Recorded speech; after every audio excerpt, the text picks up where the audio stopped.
I was basically scammed out of $1,000. I mentioned this on the stream the other day, briefly, as it just happened, or I just found out about it, or whatever the case is. And I just wanted to kind of talk through it because a lot of people really hadn't heard of such a thing. And honestly, I only kind of myself was vaguely familiar with these types of scams.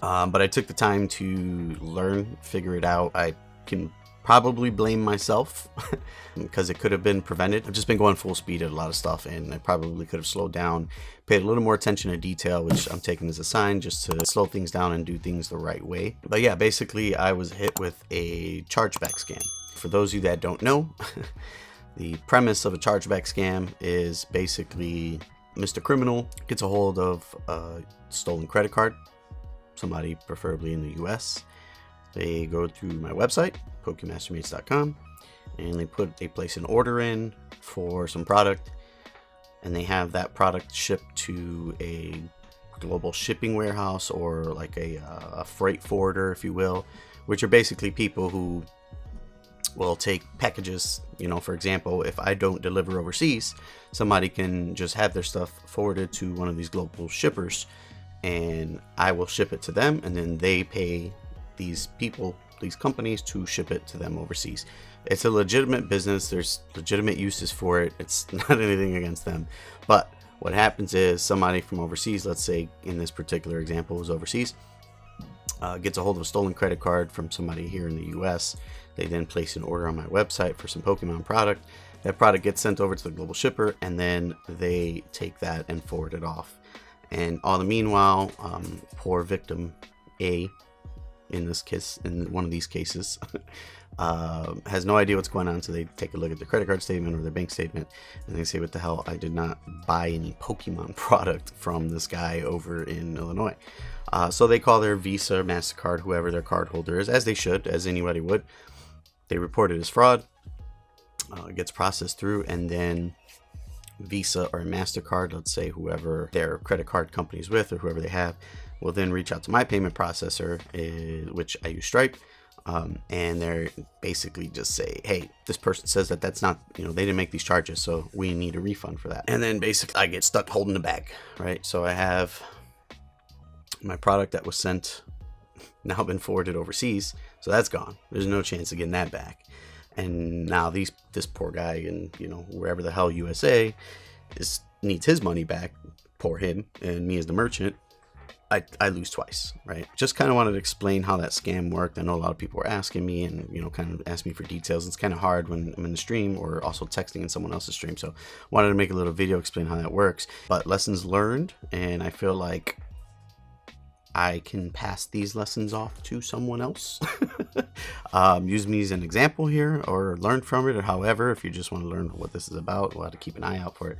This is the video to take a look at. So I'm going to share my screen, and then I'm going to walk you guys through kind of some red flags that I should have been able to catch when going through my my website or processing these orders from my website. So as you can see, a lot of this stuff is blurred out, but I have two particular charges I want to look at here and kind of show you, because they do match, right? Like you will see what I'm talking about here. So this first one was placed on February 10th.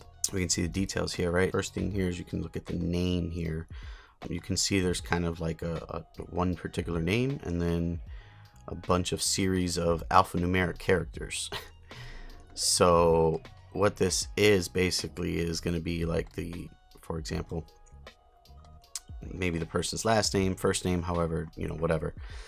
And then this is going to be like their account number or their order number, or however the company that is doing the forwarding uses to identify them. So when they receive this package, they say, okay, this is Heartgate account number, or account PHTHHNW or something like that. And then they match their records, and then they say, okay, this has got to go to wherever in the middle of whatever country, right?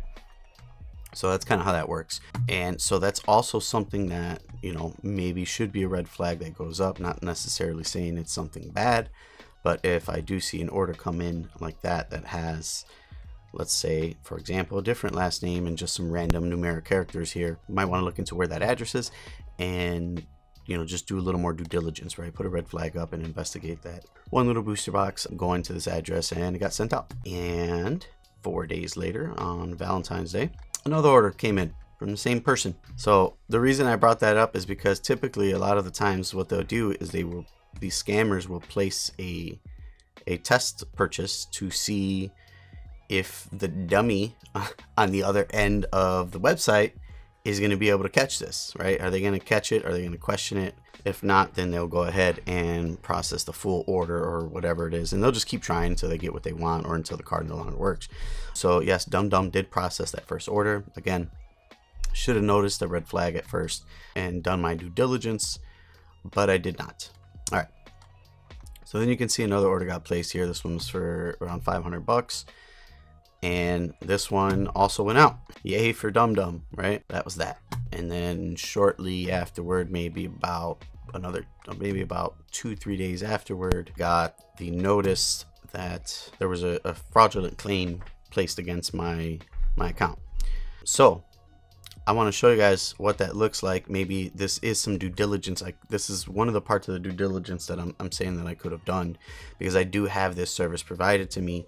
This is a benefit of using a payment processor such as Stripe and others. There's others out there, but there's a lot of good benefits to using these bigger payment processors, one of which is the security and everything. So I'm going to show you guys how this is going to look like over here, and it's going to be like a big, how the hell did you miss this? We can see here my payment processing. Obviously, again, a lot of this information is going to be blurred out because there's legitimate orders on here as well as fraudulent orders, but just a couple of red flags that I did want to point out. So we look at this first order, the test order, we'll call it order A, test order A, whatever. You can see it was for roughly 100 and something bucks, right?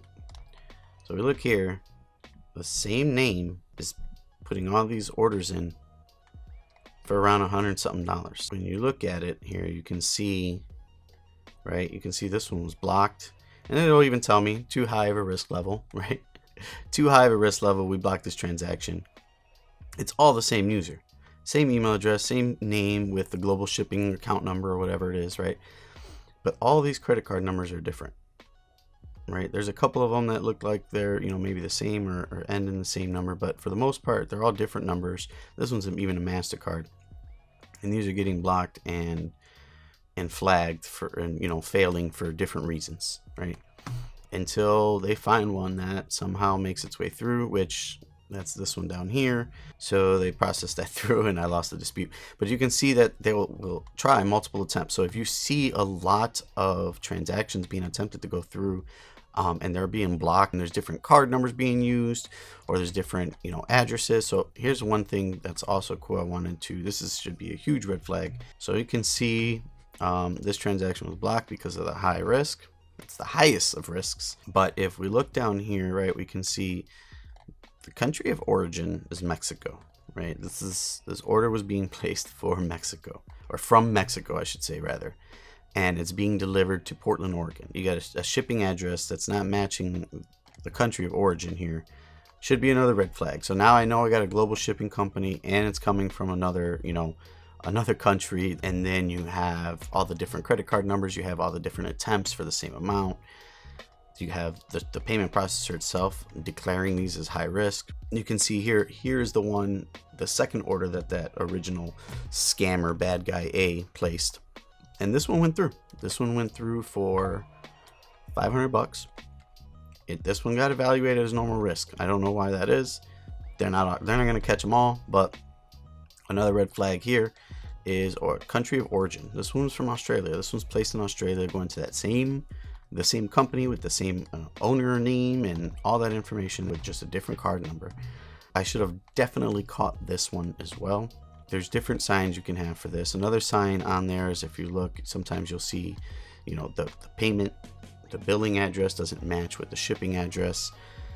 There's different signs you can tell, and basically you have to be careful, right? Do your due diligence. Yes, times get busy. You may, get a lot of pressure. You got to get, on a timestamp. You got to get all this stuff out, or at least you'll be able to mitigate the amount of times you will have to deal with a scam like this. So that's my spiel for today, guys. Thank you so much for watching the video. If you did get some valuable information from this, drop a follow and subscribe. Thank you so much, and I'll see you on the next one.